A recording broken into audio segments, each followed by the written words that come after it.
Très bonjour, très chers frères et sœurs. Merci de me recevoir chez vous encore une fois, votre frère, le docteur Raphaël Ekamba. Merci.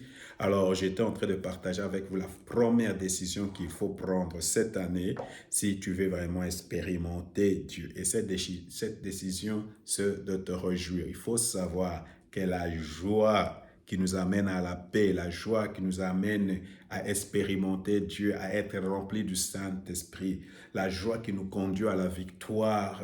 Cette joie-là est une décision, ta décision personnelle. Réveille-toi le matin et décide de toi de te réjouir dans le Dieu de ton salut. Il faut, je le répète, cette joie est une force, mais cette joie en elle-même est une arme dans le combat spirituel. Les gens qui sont remplis de joie de Dieu et cette joie qui ne dépend pas des circonstances deviennent inattaquables par le diable.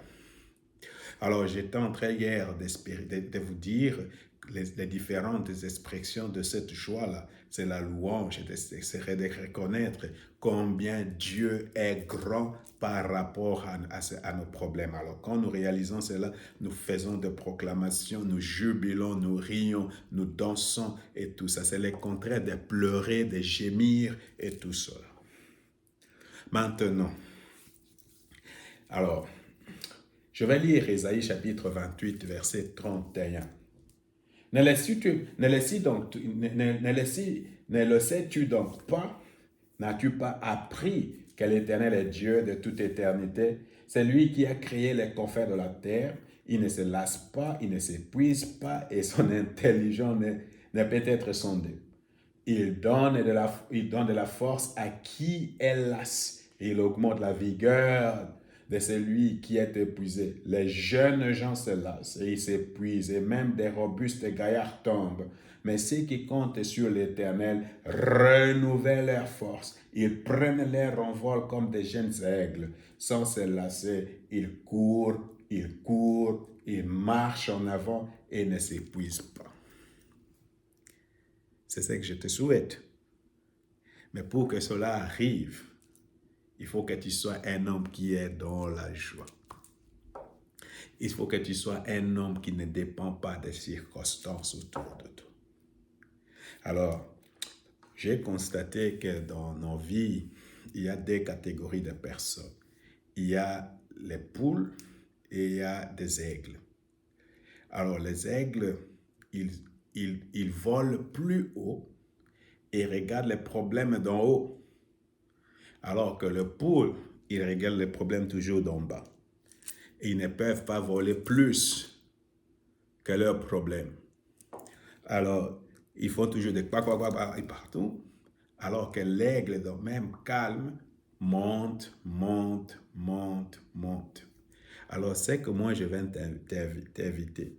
Tu ne seras pas une forme de louange. Tu ne vas pas vivre dans la joie si tu ne développes pas l'attitude d'un aigle ou des petits aiglons ou des aigles. Ils montent et ils observent le problème d'en haut. Ils regardent le problème d'une perspective divine, d'en haut. Et comme avec les avions, comme j'ai expliqué avec les Alpes, quand tu regardes les Alpes d'en bas, elles sont inamovibles. Elles sont, comment je peux dire, je cherche les mots, je connais les mots en allemand, mais ça fait peur. Mais quand tu vas d'en haut, tu es dans l'avion, tu regardes les arbres, ça devient tout petit.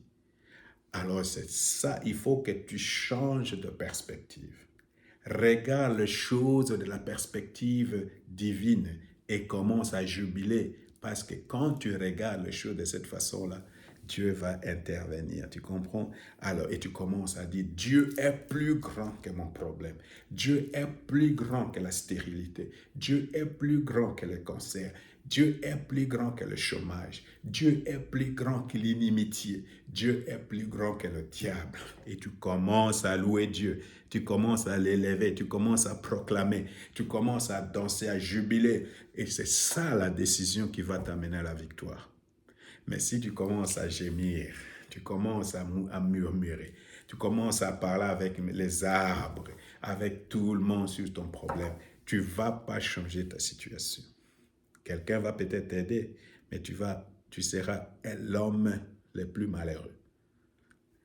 Alors, décide-toi aujourd'hui de te réjouir, change de perspective et commence à regarder tes problèmes de la perspective divine. D'en haut, tu as le choix d'être un aigle ou tu as le choix d'être une poule.